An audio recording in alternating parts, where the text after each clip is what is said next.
ఈరోజు మనం మహాభారతంలో గొప్ప పాత్రను గురించి తెలుసుకోబోతున్నాం. అతను రాజకుమారుడు కాదు, గురుకులంలో చదవలేదు, కానీ తన శ్రద్ధ, నిబద్ధత మరియు భక్తితో చరిత్రలో నిలిచిపోయాడు. అతనే ఏకలవ్యుడు. ఏకలవ్యుడు నిషాద గోత్రానికి చెందినవాడు. విలువిద్యలో ప్రావీణ్యం సాధించాలని తలంచాడు. ద్రోణాచార్యుడి వద్ద శిక్షణ తీసుకోవాలని వెళ్ళాడు. కానీ ద్రోణాచార్యుడు అతను రాజకుమారుడు కాదని చెప్పి తిరస్కరించాడు. ఏకలవ్యుడు బాధపడలేదు, ఆగలేదు. అడవిలో మట్టితో ద్రోణుని విగ్రహం చేసి అతనిని తన గురువుగా భావించి సాధన ప్రారంభించాడు. రోజు రోజుకి అతని నైపుణ్యం పెరిగింది.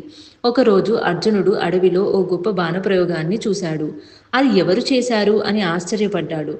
తరువాత తెలిసింది అది ఏకలవ్యుడి పని. ద్రోణాచార్యుడు ఏకలవ్యుడిని చూసి ఆశ్చర్యపడ్డాడు.